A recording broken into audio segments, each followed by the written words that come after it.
बहुत पुराने समय की बात है। राजस्थान के गांव में रमेश अपनी पत्नी पायल और अपनी एक 10 साल की बेटी मेघा के साथ रहता था। हे ऊपर वाले, इस बार समय पर बारिश नहीं हुई, कहीं मेरी फसल बर्बाद ना हो जाए। पूरे 1 साल की फसल अगर बर्बाद हो गई तो मैं अपने परिवार को कैसे पालूंगा। तभी वहाँ पर गांव का एक आदमी उसके पास आया। अरे चिंता क्यों करते हो रमेश, ऊपर वाला चाहेगा तो समय पर बारिश जरूर होगी, और अगर नहीं हुई तो ट्यूबवेल से अपने खेतों की सिंचाई कर देना। अरे तुम तो जानते हो कि मैं गरीब आदमी हूँ, पूरा साल खाद और कीटनाशक दवाइयाँ डालने में ही पैसे खर्च हो गए, और ऊपर से मैं अपनी बेटी को पढ़ा भी रहा हूँ, उसमें पैसे खर्च होते हैं। अब मेरे पास इतने पैसे नहीं बचे कि ट्यूबवेल से अपने खेतों की सिंचाई कर सकूं। अरे चिंता मत करो रमेश, हमारे प्रधान जी कब काम आएंगे। अगर ऐसी कोई नौबत आती है तो मैं तुम्हें प्रधान जी से कुछ पैसे उधार दिला दूंगा। अपने खेतों में काम धाम करने के बाद रमेश रात को घर लौटा। उसकी पत्नी मिट्टी के चूल्हे पर खाना पका रही थी। क्या बना रही हो पायल? अरे आ गए आप। मेघा ने कहा था कि आज सब्जी पूरी खानी है, इसीलिए मैं सब्जी पूरी बना रही थी। आज मैं पापा को अपने हाथों से खाना खिलाऊंगी। अरे वाह मेरी बिटिया, तुम्हारे हाथों से खाना खाकर तो मजा ही आ गया। रमेश हाथ पैर धोकर आया और तीनों लोग एक साथ बैठकर खाना खाने लगे। हे चूल्हा देवता, आपकी वजह से हमारा पेट भर पाता है। अपना आशीर्वाद बनाए रखना, कभी ऐसा दिन ना आए कि आपकी जरूरत हमें ना पड़े।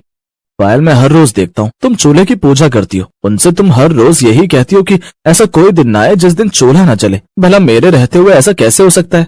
अब भले ही कुछ ना बताएं, लेकिन आपके चेहरे पर मुझे सब कुछ दिखता है। आप हर वक्त परिवार के लिए चिंता में रहते हो। अब क्या बताऊं तुम्हें मैं, मुझे अपनी फसलों की बहुत चिंता है। पिछले कई सालों से फसलों के अच्छे दाम नहीं मिल रहे, और इस बार समय पर बारिश भी नहीं हो रही। अगर वक्त पर बारिश नहीं हुई तो फसल बर्बाद हो जाएगी। ऐसा क्यों सोचते हैं आप? भले ही फसलों के अच्छे दाम नहीं मिल रहे, लेकिन कम से कम हम भूखे तो नहीं मर रहे। ऐसे दिन बीतते गए और पूरा मौसम निकलने के बाद भी इस बार बिल्कुल बारिश नहीं हुई। कभी कभी हल्की बूंदाबांदी हुई, लेकिन उससे खेतों की सिंचाई तो नहीं हो सकती थी ना। अब मेरी फसल लगभग बर्बाद हो चुकी है। मौसम इतना साफ है, दूर दूर तक बारिश के आसार नजर नहीं आ रहे। तभी वहाँ पर रमेश का दोस्त आ गया। फिर तो यहाँ खेतों के किनारे बैठकर रोने लगा रमेश। मुझे पता है कि बारिश न होने की वजह से तू परेशान है, लेकिन अभी भी कुछ नहीं बिगड़ा। चल मेरे साथ प्रधान जी के पास, उनसे कुछ उधार पैसे ले ले और अपने खेतों की ट्यूबवेल से सिंचाई कर दे, वरना 1 साल की मेहनत बर्बाद हो जाएगी। अब रमेश के पास प्रधान से पैसे उधार लेने के अलावा कोई दूसरा रास्ता नहीं था, इसलिए वो महेश के साथ प्रधान जी के पास पहुँच गया। प्रधान जी, समय पर बारिश न होने की वजह से मैं अपने खेतों की सिंचाई नहीं कर पाया। अगर ट्यूबवेल से सिंचाई करने के लिए आप मुझे थोड़े से पैसे उधार दे दें तो आपका बहुत उपकार होगा। अरे रमेश, तुम हमारे गांव के हो, अगर ऐसी कोई समस्या थी तो तुम्हें पहले ही बता देना चाहिए था। मुनीम जी, रमेश के कागजों पर अंगूठा लगवा लो और जितना पैसा चाहिए दे दो। रमेश पढ़ा लिखा तो था नहीं, इसलिए उसने उन कागजों पर अंगूठा लगा दिया। प्रधान जी से पैसे लेकर रमेश अपने खेतों में ट्यूबवेल से सिंचाई करने लगा। कुछ ही दिनों बाद उसकी फसलें लहराने लगी, जिसे देखकर रमेश बहुत खुश हुआ। पायल, अगर प्रधान जी ने मेरी मदद न की होती तो मेरी साल भर की मेहनत बर्बाद चली जाती। मैंने आपसे पहले ही कहा था कि ऊपर वाला कोई न कोई रास्ता जरूर दिखाएगा। आप फिजूल में ही परेशान हो रहे थे। तो इस तरह धीरे धीरे वक्त बीतता गया और रमेश के खेतों की फसल तैयार हो गई। जब फसल काटने का समय आया तब रमेश अपनी पत्नी के साथ खेतों पर गया। पायल ने सबसे पहले अपने खेतों की पूजा की। हे अन्न देवता, तू ही हम किसानों का एकमात्र सहारा है, अपना आशीर्वाद हम पर बनाए रखना। बहुत बहुत धन्यवाद हमारे गांव के प्रधान जी का, उन्होंने हमारी मदद की, उनका भी कल्याण हो। तभी वहाँ पर प्रधान जी अपने आदमियों के साथ आ गए और उन्हें फसल काटने से रोक दिया। तुम लोग प्रधान जी के खेत से फसल चोरी कर रहे हो, तुम लोगों को शर्म नहीं आई? ये सुनकर रमेश और पायल हैरान हो गए, क्योंकि वो दोनों तो अपने ही खेतों में बैठे थे। प्रधान जी, ये खेत आपके नहीं है, ये खेत तो मेरे हैं। मुनीम जी को समझाइए ना।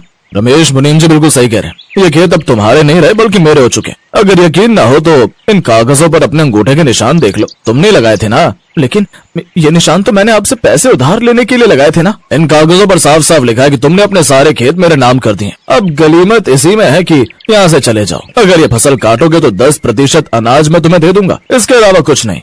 लेकिन प्रधान जी, ये तो चालाकी हुई ना, आपने हमारे साथ धोखा किया है। रमेश, अपनी पत्नी को समझा ले, वरना अभी मैं पुलिस को बुलाकर मेरे खेतों में चोरी करने के इल्जाम में तुम दोनों को जेल के अंदर डलवा दूंगा। इतना कहकर प्रधान जी वहाँ से चले गए। अब रमेश के पास दूसरा कोई रास्ता नहीं था। रमेश घर में अकेला बैठकर रोने लगा। मैंने सोचा था कि मैं अपनी बेटी को पढ़ाऊंगा लिखाऊंगा, लेकिन मेरा सारा सपना टूट गया।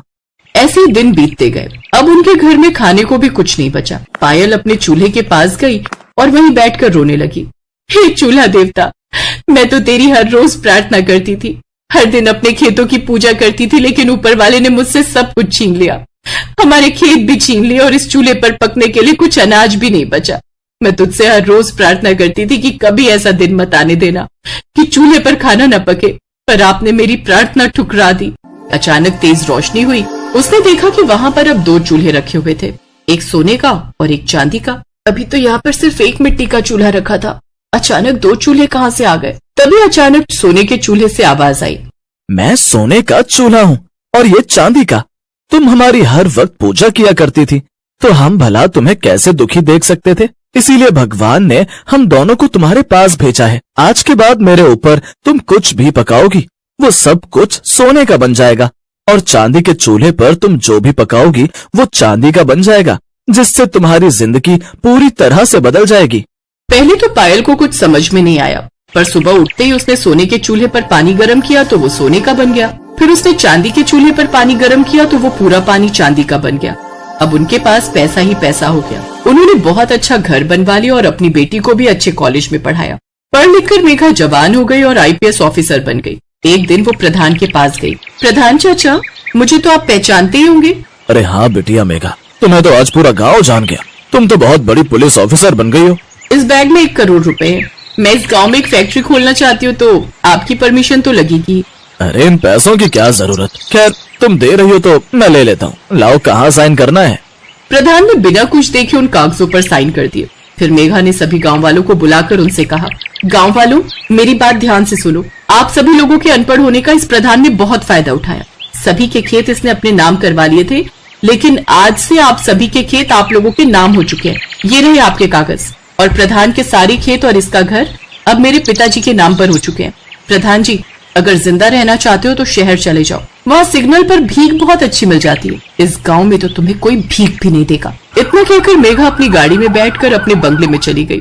सभी गांव वाले अपने खेत और जमीन पाकर बहुत खुश हो गए और वो प्रधान भीख मांगने लगा।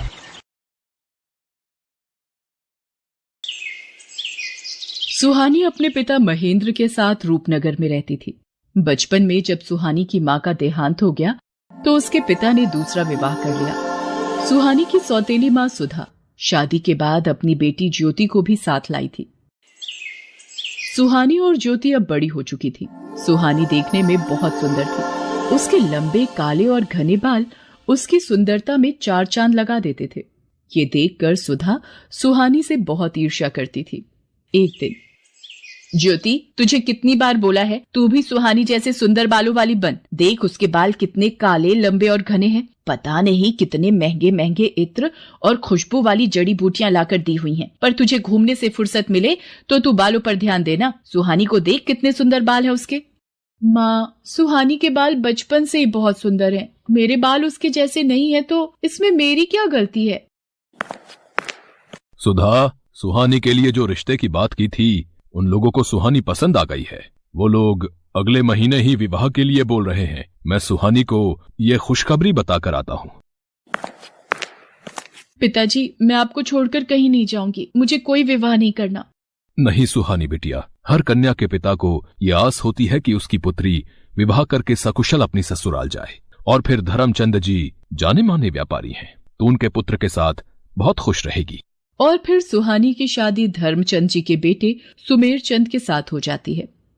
सुहानी को अच्छा और पैसे वाला घर मिलता देख सुधा जलन से भर जाती है। मेरी पुत्री ज्योति का रिश्ता भी तो इतने बड़े सेठ के घर हो सकता था, पर इस सुहानी की वजह से ये संभव नहीं हो पाया। मैं भी देखती हूँ इसका विवाह इतने बड़े घराने में कैसे होता है। मेरी ये दवाई अपना असर दिखा देगी। सुहानी, जाओ जल्दी से स्नान कर लो, फिर विवाह के लिए तैयार भी होना है। हे भगवान, मेरे बाल कहाँ गए? मेरे सिर के तो सारे बाल गायब हो गए। ये कैसे हो गया? मैं गंजी हो गई। मेरे बाल कहाँ चले गए? पिताजी, पता नहीं, मैं नहाकर बाहर आई हूँ तो देखा मेरे सिर पर बाल नहीं है। पिताजी, अब मैं क्या करूँ? हे राम, ये क्या हो गया? तुम्हारे बालों से ही तो तुम्हारी सुंदरता थी, अब तुम गंजी हो गई हो। अब तो कोई भी तुमसे विवाह नहीं करेगा। ये सब क्या हो गया प्रभु? मेरी बेटी के साथ ऐसा क्यों हुआ? मेरी बेटी ने कभी किसी का बुरा नहीं चाहा, फिर उसको ही ये दुख क्यों मिला? सुहानी का रिश्ता टूट जाता है।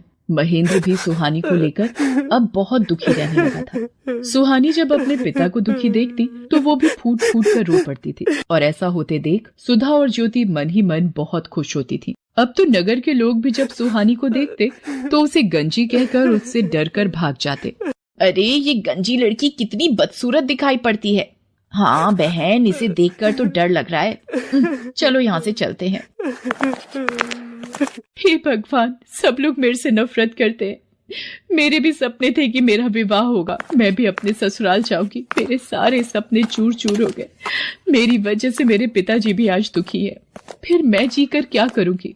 तभी सुहानी के सामने उसकी माँ प्रकट होती है। माँ, आप कहाँ चली गई थी मुझे इस दुनिया में अकेला छोड़कर? मैं तुम्हारी मदद के लिए धरती पर आई हूँ। तुम बहुत अच्छी लड़की हो। अब तुम्हें निराश होने की आवश्यकता नहीं है। मैं तुम्हें ऐसे बाल दूंगी जिन्हें देखकर लोग तुम्हें कभी नहीं भूल पाएंगे। मैं तुम्हें सोने चांदी के बाल प्रदान करूंगी।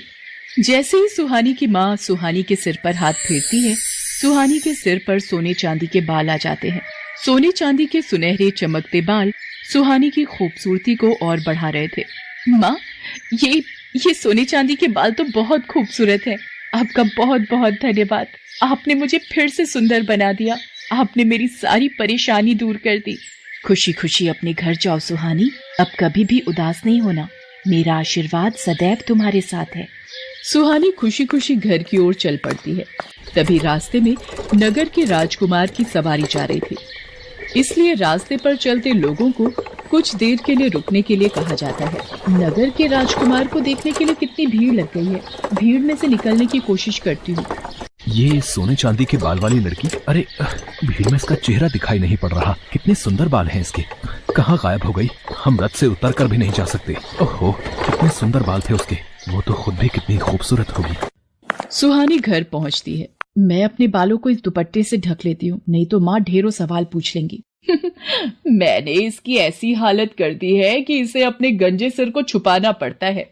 माँ, तुमने बहुत सही किया इस सुहानी के बाल गायब करके। सुहानी अपने कमरे में आ जाती है। उधर राजकुमार सूरज सिंह सुहानी के ही ख्यालों में डूबा हुआ होता है। वो सुहानी को याद करते हुए एक तस्वीर बनाता है। राजकुमार सूरज सिंह, आपके स्वयंवर की सारी तैयारियां हो गई हैं। दूर दूर से राजकुमारियों के लिए संदेश भिजवाया गया है। पर ये तुम क्या बना रहे हो? बिना चेहरे की तस्वीर? पिताजी, ये तस्वीर उस लड़की की है जिसके सोने चांदी के बाल हैं, और मैंने निश्चय किया है कि मैं इसी लड़की से विवाह करूंगा। बस मुझे उसे ढूंढना है, और वो कहाँ मिलेगी मैं यही सोच रहा हूँ। पुत्र, सोने चांदी के बाल वाली लड़की सिर्फ कहानियों में होती है। तुम ऐसी लड़की कहाँ ढूंढोगे? ये जिद छोड़ दो। पिताजी, चाहे मुझे पूरे नगर में ऐलान ही क्यों ना करवाना पड़े, मुझे सोने चांदी के बाल वाली लड़की ढूंढनी है, और जिस लड़की के भी बाल सोने चांदी के होंगे मैं उसी से विवाह करूंगा। सेनापति जी, नगर में ढिंडोरा पिटवा दिया जाए। जिस लड़की के भी बाल सोने चांदी के हैं, हम उसी लड़की से विवाह करेंगे। राजकुमार के कहने पर नगर में ढिंढोरा पिटवा दिया जाता है। क्या राजकुमार सूरज सिंह उस लड़की से विवाह करेंगे जिसके बाल सोने चांदी के होंगे? मैं कल ही अपनी बेटी ज्योति के बालों में सोने और चांदी का पानी लगा दूंगी। राजकुमार को क्या पता लगेगा, और विवाह के बाद तो उन्हें ज्योति को स्वीकारना ही होगा। हाँ, ये ठीक रहेगा। सुधा की तरह ही नगर में बहुत सी औरतों ने जब ये बात सुनी तो उन्होंने अपनी लड़कियों के बालों में सोने और चांदी का पानी लगा दिया। अब तो नगर की बहुत सी लड़कियों के बाल सोने और चांदी के लगने लगे। ये देखकर सेनापति असमंजस में पड़ गया और वो राजकुमार सूरज सिंह के पास पहुंचा। राजकुमार सूरज सिंह जी, बहुत ही बड़ी समस्या आ गई है। नगर में जो भी लड़कियां विवाह योग्य हैं, उन सभी लड़कियों के बाल सोने और चांदी के प्रतीत हो रहे हैं। समझ में नहीं आ रहा है कि कौन सी लड़की है जिसके बाल सचमुच सोने चांदी के हैं। सच का पता लगाने के लिए मेरे पास एक उपाय है। नगर की सभी लड़कियों को राजमहल में बुलाया जाए। सेनापति नगर की सभी लड़कियों को राजमहल में आने का संदेशा देता है। ये लड़की कौन है? इसे भी महल में चलने का आदेश दो। सेनापति जी, पर ये तो गंजी है। सेनापति सुधा की बातों पर ध्यान नहीं देता और ज्योति के साथ साथ वो सुहानी को भी राजमहल ले जाता है। आप सबको मैंने इसलिए आमंत्रित किया है कि मैं अपने लिए उचित वधू ढूंढ सकूं, पर आप सबने ही अपने बाल सोने और चांदी के कर लिए। अब एक एक करके सभी कन्याएं इस फव्वारे के नीचे खड़ी होंगी और बालों की सच्चाई सामने आ जाएगी। ये क्या हो रहा है? अब तो ज्योति की सच्चाई राजकुमार के सामने आ जाएगी कि इसके बालों में सोने चांदी का पानी चढ़ा हुआ है। एक एक करके सभी लड़कियां फव्वारे के नीचे खड़ी होती हैं और उनके बाल धुलकर पहले जैसे हो जाते हैं। बस ये आखिरी लड़की रह गई है राजकुमार, इसे भी फव्वारे के नीचे खड़ा करना है। पर ये तो गंजी है, इसके बाल तो मैंने हो, ये मैं क्या बोलने जा रही थी। इनमें से तो कोई भी लड़की सोने चांदी के बाल वाली नहीं निकली। पता नहीं वो कौन थी। बस ये आखिरी उम्मीद रह गई है। सुहानी घबराते हुए सिर से अपना दुपट्टा उतारती है। सुधा और नगर के सभी लोगों की निगाहें सुहानी के सोने चांदी के बाल देखकर दंग रह जाती हैं। सुहानी फव्वारे के नीचे खड़ी हो जाती है। उसके बाल तो सचमुच सोने चांदी के थे। ये देखकर राजकुमार खुश हो जाता है। हम तुमसे विवाह करना चाहते हैं, क्या तुम्हें मंजूर है? आपको पति के रूप में पाना मेरा सौभाग्य है, पर मेरे बिना पिताजी। सुहानी बेटी, अब वक्त आ गया है तू इस दुख भरी जिंदगी से आजाद हो जाए और खुली हवा में सांस ले सके। तुझे जीवन में बहुत दुख मिले हैं, पर अब राजकुमार सूरज सिंह के साथ विवाह करके तुम बहुत खुश रहोगी। सदा खुश रहो मेरी बच्ची। सुहानी को उसकी अच्छाई का फल मिल जाता है और राजकुमार सूरज सिंह के साथ उसका विवाह संपन्न हो जाता है और सुधा अपने हाथ मलती रह जाती है।